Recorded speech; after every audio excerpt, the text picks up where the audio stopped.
So hi mister Shanmugam. இப்போ பார்க்க போற கதை வந்து ஸ்ரீகாகுளம் ஷெர்லாக் ஹோம்ஸ். ஓகே. கதைய பொறுத்தவரை போனோம் அப்புட்னா வந்து, இதுக்கு முன்னாடி தெலுங்குல ஒரு படம் பார்த்துருப்போம். சரிங்களா? ஸோ அது வந்து ஒரு இன்ஸ்பெக்ஷன் மாரி போகும். இதே மாரி இன்வெஸ்டிகேஷன் பண்ற ஸ்பை மாரி போவாப்புல. அந்த கதைய தான் அப்படியே நம்ம தமிழ்ல வந்து சந்தானம் சார் ரீமேக் பண்ணியிருந்தாரு. அ க க க கண்ணாயிரம் கண்ணாயிரம் சம்திங் ஒரு இன்ஸ்பெக்டர் கண்ணாயிரமோ என்னமோ ஒரு ரீமேக் பண்ணியிருப்பார். ஸோ அந்த அளவுக்கு வந்து அது ஒர்த்தான படம். ஆனா இந்த படம் அந்த அளவுக்கு ஒர்த்தானா கண்டிப்பா கிடையாது.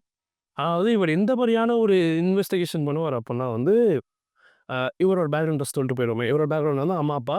இவர் எப்படியா போலீஸ் ஆகணும்னு ஆசைப்படுவாங்க. பட் அம்மா, அப்பா வந்து இறந்து போய் பீச்ல கிடப்பாங்க. எப்புட்றா இறந்து போனாங்கிறது ஒரு கன்ஃப்யூஷனோட இருப்பாரு. யாரு காரணங்கிற கன்ஃப்யூஷனோடயே இருப்பார்.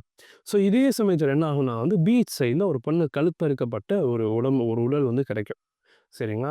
ஸோ அது யார இன்வெஸ்டிகேட் பண்ண போடும்போது, ஒரு போலீஸ்காரர் இன்வெஸ்டிகேட் பண்ணிட்டுருப்பாரு. அப்ப மீடியா பர்சன் வந்து, "7 நாள்ல கண்டுபிடிச்சிருவியா?" அப்படின்னு சொன்னோனே, உண்மையில கண்டுபிடிப்பியா?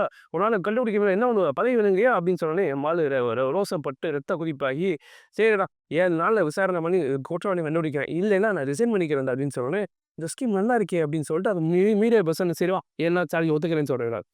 போலீஸ்காரர் இப்ப 7 நாள்ல என்ன பண்றதுன்னு தெரியாது. ஸோ அதனால என்ன பண்ணுவான் அப்பன்னா, நம்ம பேசாம அந்த மாரி ஒரு இன்வெஸ்டிகேஷன் இத ஹையர் பண்ணிருவோம். ஸோ அவன் வந்து அவன வச்சு இவங்கள பிடிச்சிடலாம் அப்படின்னு சொல்லிட்டு நல்ல ஒரு பிரில்லியன்ட்டான பிளான் போட்டு ஒரு மூவ் பண்ணுவாரு. சரிங்களா?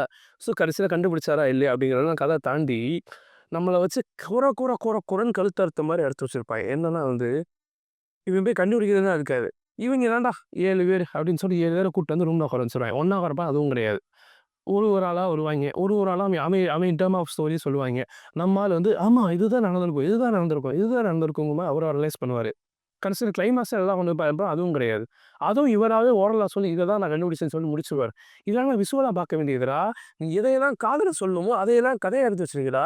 எதெல்லாம் கதைய நான் பார்க்கணுமோ, அதையெல்லாம் நீ காதுல சொல்லி வச்சிருக்கடாங்கிற மாரி ஒரு வித்தியாசமா இருக்கும். அது ஒண்ணு தான் பிரச்சனை கதையில. இதுதான் கதையே. அதுவே பிரச்சனைனா, ஸோ இதே மாரி நல்ல வீடியோ வந்து பார்க்குற வரைக்கும் டாடா பை. ஆனா பார்க்கலாம். வேலை வெட்டி இல்லாம இருந்தீங்கன்னா பார்க்கலாம். நல்லா தான் இருந்துச்சு. ஓகே தான். ஸோ இதே மாரி நல்ல வீடியோ வந்து பார்க்குற வரைக்கும் டாடா பை.